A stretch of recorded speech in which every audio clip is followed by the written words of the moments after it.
no more Rangers season, and no more Bruce Bochy as your Texas Rangers manager. We'll have to wait and see what role he makes up with the Rangers in the front office or with another team, or maybe he's just done with baseball, Fred. All right, let's jump out of the DM and Leasing Hotline and keep the baseball vibes going. 9-year Major League Baseball veteran, also spent some time here in Texas once upon a time. He's also with the Marquee Sports Network and ESPN, getting ready to call the Reds and Dodgers series, Mr. Doug Glanville. And Doug, first of all, I appreciate you jumping on with us on short notice. Obviously, the big news that dropped about an hour and a half ago, a little over, with Bruce Bochy and Chris Young agreeing mutually that that Boch wasn't going to come back. Now, part of the scuttlebutt allegedly is that they're going to try to trim some payroll this year, and they want to go in a little bit more youthful direction in 2026. When you hear that, what does your baseball brain tell you? Yeah, I mean, look, Bruce Bochy just what an incredible career, and is it over? Maybe not. I mean, he kind of came out of retirement, wins the World Series, and always does great things for the game at large just because of the respect he carries and the respect he has throughout the sport. I guess when I hear about youth movement, I think someone like Bruce Bochy, who came out of retirement for the purpose of trying to win, it's hard to win if you're revamping and retooling back to sort of the roots of just development. I don't know if that's actually the case, but I know that's the first thing I would hear if I heard the terms about, going young and sort of, cleaning house or something like that. So, we'll see if those dots connect, but it's hard for any manager in general. But if you're, someone who's won 4 World Series and, you're not going to rebuild. When you look at the Texas Rangers bankroll being $240 this year, looking to be a little bit slimmer down with their bankroll, and we know they were a top 10 team this year as far as spending money and did not make the playoffs, what kind of direction do you see the Rangers going in as far as how they manage their roster, and what type of manager fits the direction you think the Rangers will go in? Well, there's a lot of teams are now able to find ways to be resourceful. I'm sure Chris Young is that type of figure where he can still find the talent around to still, win, but also just fill some holes with younger players that can develop, whether it's like a Carter or, Langford. I know he got injured and so on, but they have a lot of young players that can do the job. And some of the moves they made as you build your farm system, you kind of know who might be able to take that next step. So, you evaluate that, you see what people do in the off season, you train, you come into spring training, and then you have, some tryouts. And certain managers that have the patience and the time to say, okay, this might be a year or two, or this might be taking your lumps, or maybe we're not going to win it all next year, but we're going to, at least start knocking on doors. That might be, someone who has the horizon that's, younger and wants to, put in the time and be able to have the bandwidth to develop. And that's a different mindset when you're like, I'm winning right now versus developing players.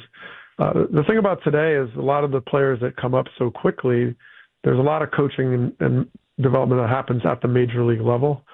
And it's, it's just a different game than sort of when I played where, I was a first round draft pick and it took me 4.5 years to just get to the big leagues. So, I had to learn how to slide on my left side, on my right side, hook slide, all the things, the details. It's a little different now where if you have the offensive capability and you hit certain metrics, you're going to be in the big leagues, and you may be very productive at that. What do you think went wrong these last 2 seasons? I mean, I get it. You had some injuries, but you've been around this game for a long time. You don't usually have the same core where you had guys in 2023 that had dare I say, career years. And then the last 2 years, it just feels like, whether it's been a Josh Young, whether it's been a Jonah Heim, whether it's been, hell, even a Marcus Semien, who's been very up and down when it comes to, he's great in the field, but, at the plate, hell, he went from batting leadoff to batting ninth at one point this year.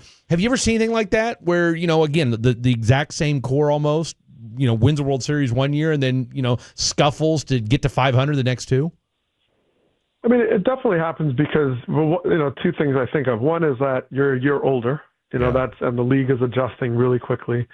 And you just have to have certain things line up, like to be able to take it all the way, whether it's, Buster Posey when he was playing and, he was healthy that one year. And towards the end, and they rattle off 100+ wins. I mean, you need veterans to have career years, but also stay on the field, and then you need young guys to kind of play beyond their years. So a lot of that can fall to the wayside, and they got all of that in the World Series year. And then the next year, I saw Boch a lot on the road, and he'd say, the offense just can't get the offense going, and that was kind of the story. It turned out to be 2 years. They just couldn't get, Garcia where he needed to be. The injuries started to pile up.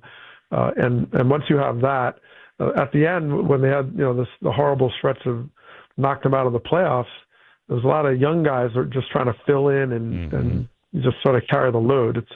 So sometimes it's just the luck of the draw a little bit. And because they did have the pitching, they finally had sort of the arms, the starting rotation. They just couldn't piece it together the rest of the way. I'll ask you the question everyone listening is waiting to know. Who are some candidates outside of Skip Schumacher? And then also, how attractive would you say this Texas Rangers roster is just for incoming candidates? Well, I see a manager really loving Texas. I mean, you got the new gorgeous facility there, and I didn't get to play in.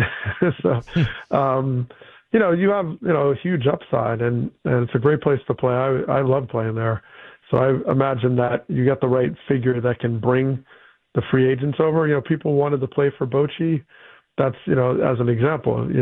So I think there is something to be said for the charisma of drawing in talent and then kind of building on what you have. So yeah, you mentioned Schumacher and these kind of guys that have had the experience, but yet just he was a guy that just ended badly, right? He had this phenomenal season managing, and then just the wheels fell off, and just been looking ever since. I know there's guys like Joe Girardi who always seems to be out there. So, but yeah, I think there's an up and coming type of flavor that could be great. That someone who has experience but can kind of take what they have and build on it. I think there'll be a lot of people who are very, very interested in that job. Is this a team that can win right away? I mean, considering if they're going to go ahead and cut some payroll, but you still got guys like a Seager who's making a boatload of money. You got Simeon still making a lot of money. And again, you're waiting on guys like a Jonah Heim, like a Josh Young, who you need to hit. And of course, Jock Peterson, that's a whole nother conversation there, right. Considering what you paid him, and he has a career year worst. Can this be a quick fix? Well, it can be. I don't think it has to be some 5-year turnaround. Okay. You have to. You also have to look at what your division is doing. That's the other thing. Like, all right, look at Seattle went out there at the trade deadline and just got a phenomenal offense. Right. They got Suarez, they got Naylor, they got Ferguson in the pen, and they just went another level offensively. So sometimes it's that resource timing of whether you're going to make the moves at the trade deadline and then are able to make the moves. Like sometimes it doesn't line up. So I see that's one thing to note. And the Astros, they struggled at the end, but they're always contenders, and they're getting a little bit older as well. And, the A's can hit, but yet they don't have really the arms right now. So you have to pay attention to, what your division is doing as well, and what the division is willing to do at the trade deadline. Our Mariners just went for it. They went all in, and that if the Rangers had that kind of depth offensively when those guys did go down, that 2-3 game swing to break up that losing streak at the end might have been the difference of getting in versus not. And I'll tell you what, I mean, and real quick, I'm up against it, but I'm going to go ahead and ask anyway. I mean, how much of not having a bonus, and this is my one critique of Chris Young this year was you've got a $241 million payroll, and yet you're a quote unquote a World Series contender going into this season, which a lot of people had them penciled in as one, but yet you went with an unproven Luke Jackson as your closer. And, as a result, I mean, I'm not going to say that was the end all be all, but, that let's call it what it is. You had a stretch in June, July, and August where not having a bona fide closer, killed your chances. Well, when you have, even when you have great starting pitching today, they're not going 9 innings. Right. And I think that's just so you absolutely, need the bullpen. And, and if you hang your hat on that, it's not going to be able to, you're not going to be able to close out games in the consistency that you need. And, that certainly wasn't expected to be, but, in terms of track record and history, it was a little bit untested. But I see Chris Young as a really sharp figure in the front office landscape. And I'm sure he's licking his wounds and regrouping on what needs to happen next. But, bullpens are so critical today. I mean, you have to have so many arms. You look at these teams that made the biggest moves at the trade deadline, like the Yankees and the Padres. They bolstered their bullpen. The Phillies got Duran. Yeah. I mean, that's what it takes. I mean, the Yankees have 4 closers right now. Right. They were just making sure. Exactly. Doug, I'll tell you what, my man, I appreciate you jumping on with us on short notice. You're going to be calling the Dodgers and the Reds. Look, enjoy that. Is there any better postseason than playoff baseball? Nothing like it. Very excited about it tomorrow. Yep. Doug, great stuff from you as always, my friend. We'll do this again real soon. Thanks again for joining us. Okay, sounds good. There you have it, the one, the only, Mr. Doug Glanville.